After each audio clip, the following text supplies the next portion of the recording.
Hello दोस्तों, welcome back to study live with Raunak. आज है 4 दिसंबर 2023। तो चलिए शुरुआत करेंगे आज के अपने हम करंट अफेयर के सेशन का। साथ ही साथ जानेंगे प्रत्येक क्वेश्चन से जुड़े महत्वपूर्ण बिंदुओं के विषय में और आज कौन सा दिवस है ये भी जानेंगे। तो चलिए बिना वक्त गवाए शुरुआत करेंगे। और वीडियो शुरुआत करने से पहले एक आपसे छोटी सी रिक्वेस्ट है, चैनल पे नए हैं तो चैनल को सब्सक्राइब कर दीजिए, बेल आइकन को दबा दीजिए जिससे नोटिफिकेशन जो है वो आपके पास आ जाए और आप वीडियो को टाइम से देख सकें। तो चलिए शुरुआत करेंगे। पहला क्वेश्चन है आज का आपका, हाल ही में हुए विधानसभा 2023 चुनावों में मध्य प्रदेश, राजस्थान और छत्तीसगढ़ में किस राजनीतिक पार्टी की चुनावी जीत हुई है? ऑप्शन में है भारतीय जनता पार्टी, कांग्रेस, आम आदमी पार्टी या बहुजन समाज पार्टी। तो यहाँ जो राइट आंसर आपका बन रहा है वो हो जाएगा option number A, Bharatiya Janata party यानी बीजेपी की जीत हुई है। जो हाल ही में विधानसभा चुनाव हुए हैं उनमें कहाँ कहाँ पर मध्य प्रदेश में जीती है, राजस्थान में जीती और छत्तीसगढ़ में। ठीक है। वहीं अगर हम तेलंगाना की बात करें तो तेलंगाना में कांग्रेस ने जीत दर्ज की है विधानसभा चुनाव में। ठीक है। और जो 3 जगह है मध्य प्रदेश, राजस्थान, छत्तीसगढ़, यहाँ पर कौन जीता है? भारतीय जनता पार्टी यानी बीजेपी ने जीत हासिल की है। चलिए आगे बढ़ेंगे, अगला क्वेश्चन लेंगे। अगला क्वेश्चन है, हाल ही में तमिलनाडु और आंध्र प्रदेश के विषय में कौन सा चक्रवात चर्चा में है? धैर्य चक्रवात, मिचोंग चक्रवाती तूफान, फ्याग चक्रवाती तूफान या किन्यू चक्रवाती तूफान। तो हाल ही में तमिलनाडु और आंध्र प्रदेश में जो चक्रवात चर्चा में बना है वह है आपका मिचोंग चक्रवाती तूफान। ठीक है, कौन सा है? मिचोंग चक्रवाती तूफान आपका चर्चा में बना हुआ है। महत्वपूर्ण बिंदु देखेंगे इस क्वेश्चन से जुड़े। भारतीय मौसम विज्ञान विभाग यानी आईएमडी ने बताया है कि बंगाल में दक्षिण पश्चिम खाड़ी के ऊपर दबाव का क्षेत्र 3 दिसंबर को एक चक्रवाती तूफान में बदल जाएगा। और मौसम विभाग ने ये भी बताया है कि चक्रवात जो मिचोंग चक्रवात है वो 4 दिसंबर की सुबह यानी आज के दिन आंध्र प्रदेश के तटीय इलाकों और उत्तरी तमिलनाडु तक पहुंच जाएगा। ऐसा मौसम विभाग के द्वारा सूचना दी गई है। 4 दिसंबर यानी आज के दिन चक्रवात तूफान मिचोंग जो है वो आंध्र प्रदेश के तटीय इलाकों व उत्तरी तमिलनाडु तटों तक पहुंच जाएगा। चक्रवाती तूफान की रफ्तार की बात करें तो इसकी रफ्तार 80 से 90 किलोमीटर प्रति घंटे से लेकर 100 किलोमीटर प्रति घंटे की तेज रफ्तार से हवाएं चलने वाली हैं। ठीक है, तो चलिए आगे बढ़ेंगे अगला क्वेश्चन के साथ। और अगला क्वेश्चन है आपका, 9 दिसंबर 2023 तक चलने वाला वार्षिक पुस्तक मेला पुस्तकायन। ठीक है, क्या नाम है इस मेले का? पुस्तकायन है। आरंभ कहाँ पर होगा? मुंबई, महाराष्ट्र, चंडीगढ़ या राष्ट्रीय राजधानी। तो 9 दिसंबर 2023 तक चलने वाला जो वार्षिक पुस्तक मेला है इसका आयोजन या आरंभ जो है वो राष्ट्रीय राजधानी नई दिल्ली। ठीक है, कहाँ पर? नई दिल्ली में पुस्तकायन मेला का आयोजन किया जा रहा है। राष्ट्रीय राजधानी यानी नई दिल्ली में हो रहा है। महत्वपूर्ण बिंदु नजर डालेंगे।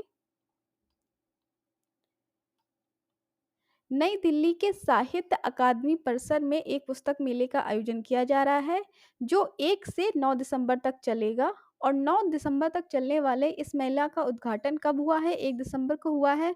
और किसने इस मेले का उद्घाटन किया है? तो आपको बता दें, संस्कृति राज्य मंत्री और भारत सरकार अर्जुन राम मेघवाल द्वारा इस मेले का उद्घाटन किया गया है।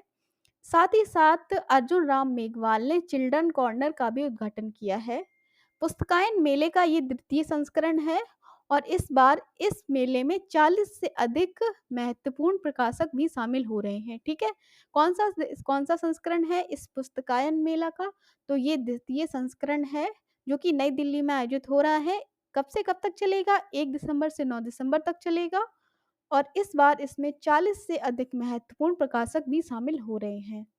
साहित्य अकादमी के सचिव के श्रीनिवास राव ने बताया है कि पुस्तक मेला संस्कृति और पढ़ने की रुचि को बढ़ावा देने के उद्देश्य से आयोजित किया जा रहा है। ठीक है, इस मेले का उद्देश्य क्या है कि भारत की जो संस्कृति है उसको लोगों के बारे में जागरूकता प्रदान करना और जो लोग पढ़ने में रुचि लेते हैं उनकी रुचि को और बढ़ावा देना इस मेले को लगाया जाने का उद्देश्य है। ठीक है, ऐसा किसने बोला है? साहित्य अकादमी के सचिव हैं के श्रीनिवास राव ने। ठीक है, तो कब से कब तक है? 1 से 9 दिसंबर तक ये मेला चलेगा।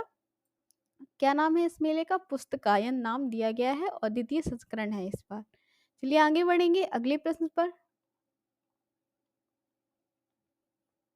अगला प्रश्न है आपका, विधानसभा चुनाव 2023 में राज्य के पराजित मुख्यमंत्री अपना इस्तीफा किसे देंगे?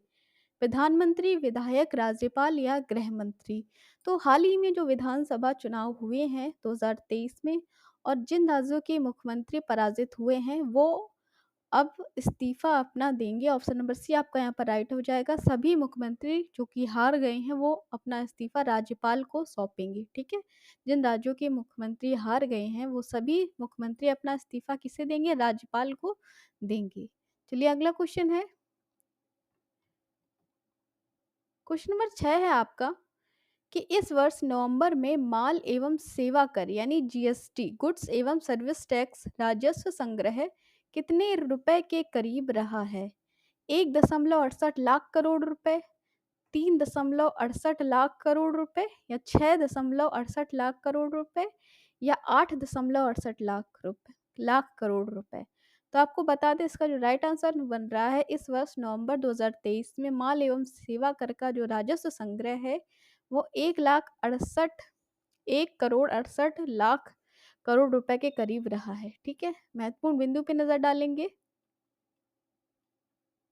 सकल वस्तु सेवा कर यानी जीएसटी इस वर्ष नवंबर महीने में जो राजस्व बन रहा है वो करीब 1,68,000 करोड़ रुपए बना है, और इस महीने जीएसटी राजस्व से 15% की बढ़ोतरी हुई है। कितने प्रतिशत की बढ़ोतरी देखने को मिली है? तो इस महीने नवंबर के महीने में पिछले महीने के प्रति 15% जो है वो बढ़ोतरी देखने को मिली है।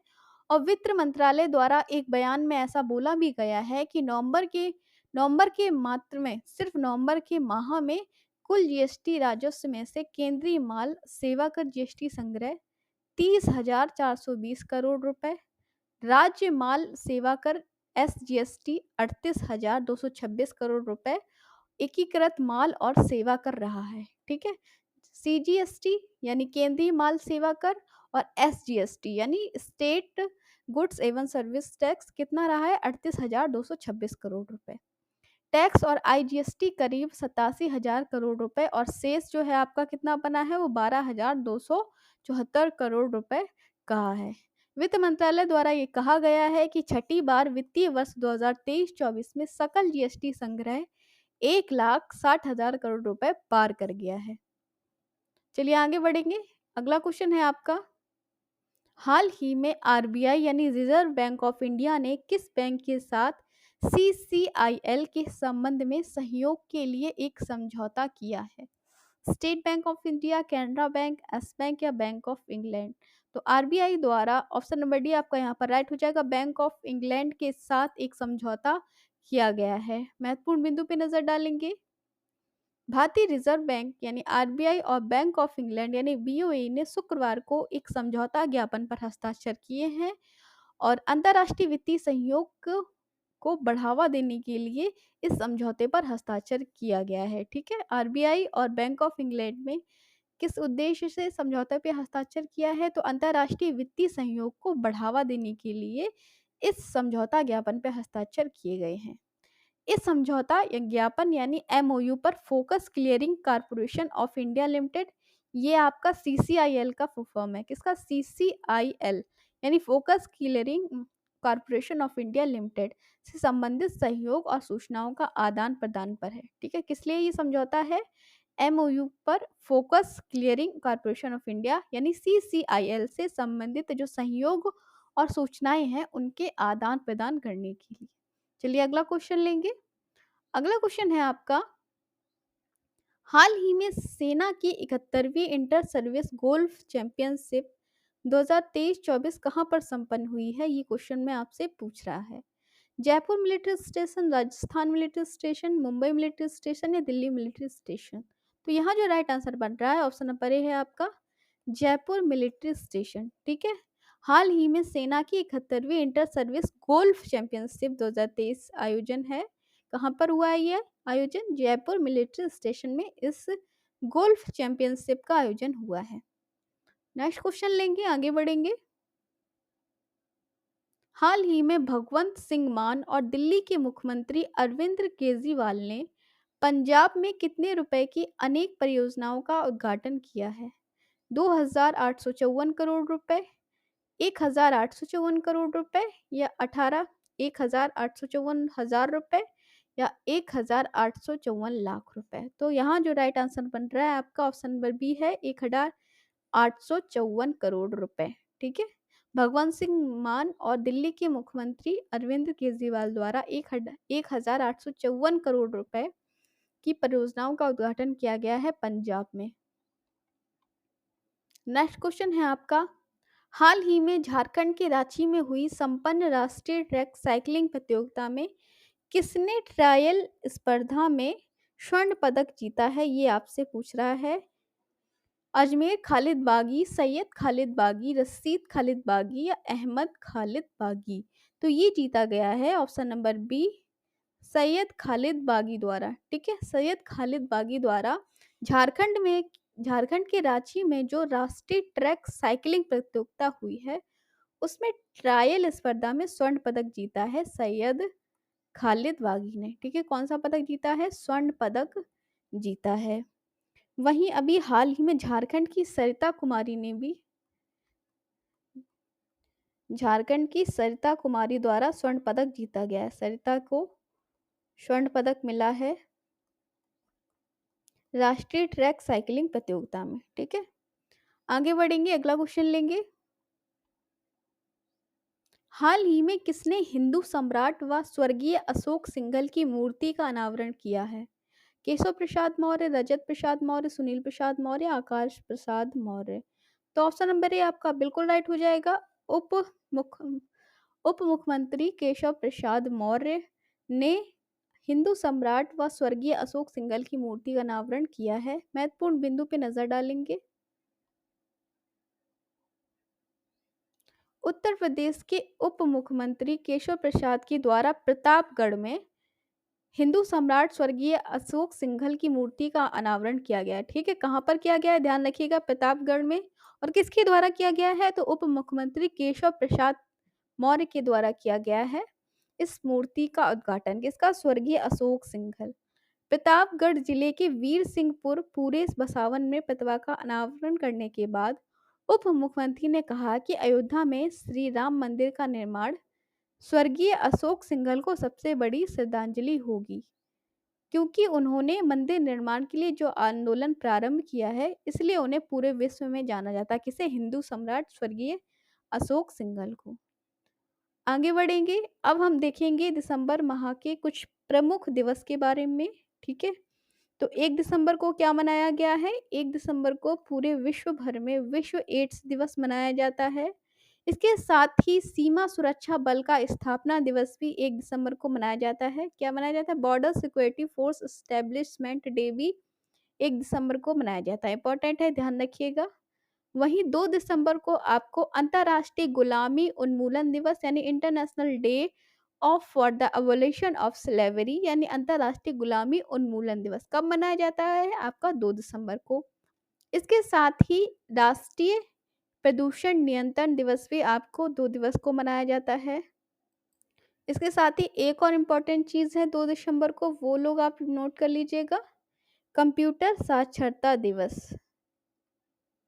कंप्यूटर साक्षरता दिवस भी आपको 2 दिसंबर को मनाया जाता है। इंपॉर्टेंट है, ध्यान रखिएगा। कब मनाया जाता है? विश्व कंप्यूटर साक्षरता दिवस 2 दिसंबर को मनाया जाता है। उसके साथ ही राष्ट्रीय प्रदूषण नियंत्रण दिवस और अंतर्राष्ट्रीय गुलामी उन्मूलन दिवस भी 2 दिसंबर को मनाया जाता है। वहीं अगर हम 3 दिसंबर की बात करें तो 3 दिसंबर को अंतर्राष्ट्रीय विश्व दिव्यांग दिवस यानी वर्ल्ड डे ऑफ हैंडीकैप्ड मनाया जाता है।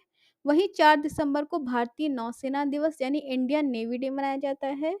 7 दिसंबर इंपॉर्टेंट है, कई बार एग्जाम में पूछा भी गया है, सशस्त्र सेना झंडा दिवस। ठीक है, और आज है 4 दिसंबर, तो ये है आज का इम्पोर्टेंट डे, भारतीय नौसेना दिवस, इंडियन नेवी डे आज मनाया जाता है। इंपॉर्टेंट है, ये एग्जाम में पूछा जाएगा, तो आप ध्यान रखिएगा। वहीं 10 दिसंबर ये भी कई बार पूछा गया है, तो ये भी इम्पोर्टेंट है, ये भी आप इम्पोर्टेंट में नोट कर सकते हैं। विश्व मानव अधिकार दिवस, ठीक है, वर्ल्ड ह्यूमन राइट डे 10 दिसंबर को मनाया जाता है और कई बार आपसे एग्जाम में पूछा भी गया है। तो ये थे 10 तारीख के महत्वपूर्ण दिसंबर माह के दिवस और आज के करंट अफ़ेयर के महत्वपूर्ण क्वेश्चंस। करंट अफ़ेयर जो है वो प्रत्येक एग्ज़ाम में आपसे 4 से या 5 क्वेश्चन आराम से पूछे जा सकते हैं। तो हमारे चैनल पे आपको डेली करंट अफ़ेयर्स मिलेगा विद डिटेल सॉल्यूशन। तो एक छोटी-सी रिक्वेस्ट है, सेशन पसंद आया हो तो प्लीज़ एक लाइक करिएगा और चैनल को सब्सक्राइब कर लीजिए। हम मिलेंगे आपसे फिर एक नई वीडियो के साथ, तब तक के लिए नमस्कार, take care and good bye.